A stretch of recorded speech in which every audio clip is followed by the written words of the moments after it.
नमस्कार, आप देख रहे हैं हिंदुस्तानी प्लेटफॉर्म न्यूज। आज जो है मतलब श्री कृष्ण मेमोरियल हॉल में आप लोग उपस्थित हुए हैं। जिस तरीके से कार्यक्रम को रखा गया, इसमें आप क्या बताइएगा, किस तरीके के कार्यक्रम में क्या कुछ नया बात सुनने को मिला?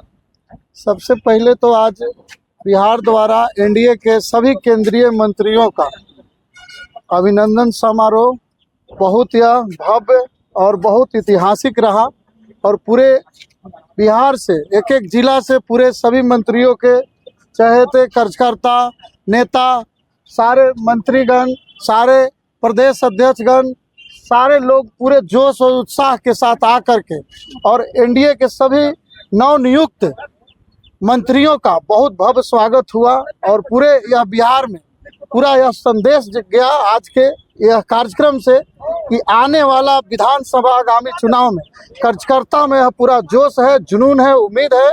आने वाला विधानसभा में एनडीए बहुत पूर्ण बहुमत से और पूरा जनता का आशीर्वाद मिलने का यह संदेश दिख रहा था। अच्छा, एक बात बताइए कि 8 केंद्र मंत्री बिहार को मिलेंगे, इसका फायदा बिहार को क्या होगा? तो बिहार के संदर्भ में बात करें, अगर आज जिस तरह से लोगों में यह एक आशा उम्मीद जगा है कि बिहार से भारी संख्या में 8 मंत्री जैसे बने हैं, नियुक्त हुए हैं, तो एक बिहार की जनता को ये आशा और किरण जगा है कि बिहार का विकास बहुत तेज गति से होगी और विकसित बिहार और मजबूत बिहार बनेगा। इन लोग के कार्यकाल में, इन लोग के मंत्रालय से पूरा बिहार को ज़्यादा से ज़्यादा फायदा मिलने वाला है और बिहार एक मजबूत राज्य बन के उभरे। बिल्कुल, हम लोग तो बहुत खुश हैं। एनडीए के सारे लोग, एनडीए के मानने वाले लोग, एनडीए के जो कार्यकर्ता हैं, सिपाही हैं और जो एनडीए के जो समर्थक हैं, हम लोग में कोई नाराजगी नहीं है। बहुत खुशी है कि इतना सारा मंत्रालय मिला है।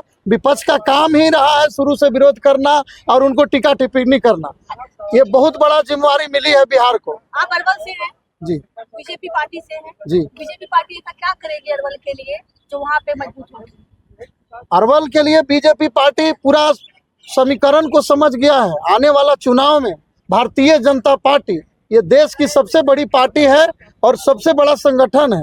भारतीय जनता पार्टी इस बार अरवल के उम्मीदवार को बदल के और अरवल के समीकरण, जातीय समीकरण को देख करके यहाँ वहाँ जो अभी जो बना हुआ है स्थिति, जो माले के विधायक के प्रति जो जितना आक्रोश है जनता में, जितना एंटी इनकम्बेंसी है, उसको समझते हुए इस बार भारतीय जनता पार्टी एक मजबूत उम्मीदवार को तय करेगी, एक युवा उम्मीदवार को तय करेगी और इस बार भारतीय जनता पार्टी के सीट अरवल के खाते में जाएगी। अच्छा, अरवल क्यों, अरवल से जो बीजेपी क्यों हारते आ रही है? आप जातीय समीकरण की बात कर रहे हैं, क्या सिर्फ जातीय समीकरण जरूरी है एक पार्टी को जीतने के लिए? बहुत जरूरी है, इसलिए कि अरवल विधानसभा जादव का बहुल क्षेत्र है और बहुल क्षेत्र रहा है और आज भी सबसे ज्यादा जादव की स्थिति वहां पर है। अभी देख लीजिए कि पिछले चुनाव में, लोकसभा चुनाव में भी वहां से सुरेंद्र जादव को पूरा बहुमत मिला है और करीब 1.5 लाख वोटों से विजयी हो गए। विधानसभा चुनाव की क्या तैयारियां है? विधानसभा की तैयारी यही है कि हम लोग को अगर मौका मिला तो अरवल से हम लोग मजबूती से और वहां से जीत के आएंगे और अरवल की सीट भारतीय जनता पार्टी के खाते में इस बार सर जाता हुआ नजर आ। आप एक युवा है जी, सभी पार्टियां आती, अब बहुत जल्द देख रहे हैं कि बहुत जल्द अब सारा चीज अब धीरे धीरे अब इम्प्लॉयमेंट होना शुरू हो गया।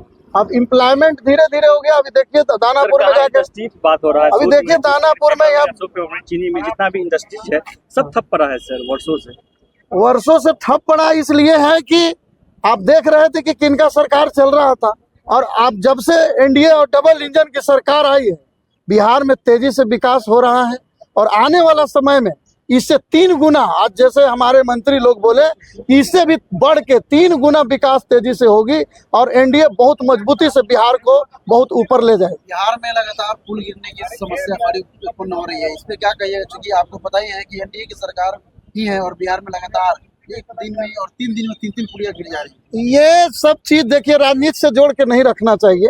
ये सब चीज जो है अलग चीज है, राजनीति में इसको लाना कहीं से उचित नहीं है। पुल गिर गया वो सब चीज अलग है, उसको हम कहीं सवाल तो बनता है ना सर, यहाँ के सिस्टम पे, यहाँ के इंजीनियर पे, यहाँ की जो व्यवस्थाएं हैं, इसका सवाल तो बनता है। यहाँ के शासन प्रशासन में सवाल तो बनता है सर। विभाग पे कार्रवाई हो रही है, से बनाया गया पुल पल भर में, ठीक है ना, ठीक है, उस कॉन्ट्रैक्टर पर, उस ठेकेदार पे कार्रवाई हो रही है।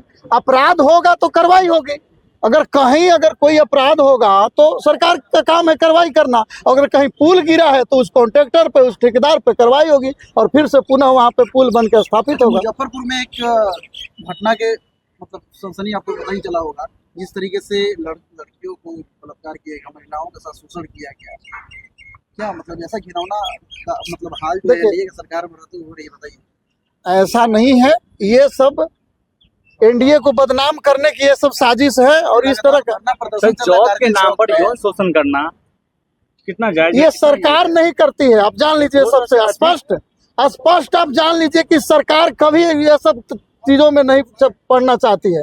ये विपक्ष के लोग इस तरह के साजिश करके ये पूरा सुनियोजित और प्रयोजित है सरकार को बदनाम करने के लिए। अरवल से एक भावी और एक युवा उम्मीदवार खड़ा होंगे तो फिर अपने अरवल क्षेत्र को लेकर के और बिहार पे दृष्टिकोण क्या डालेंगे?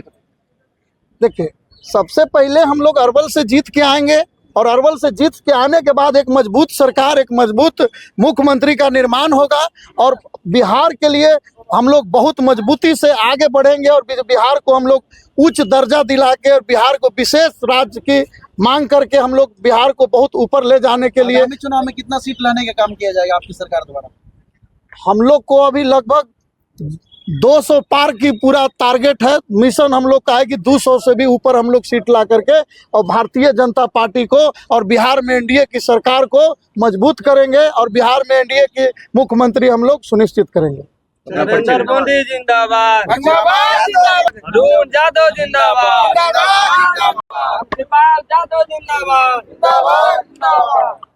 मोदी सरकार जिंदाबाद जिंदाबाद।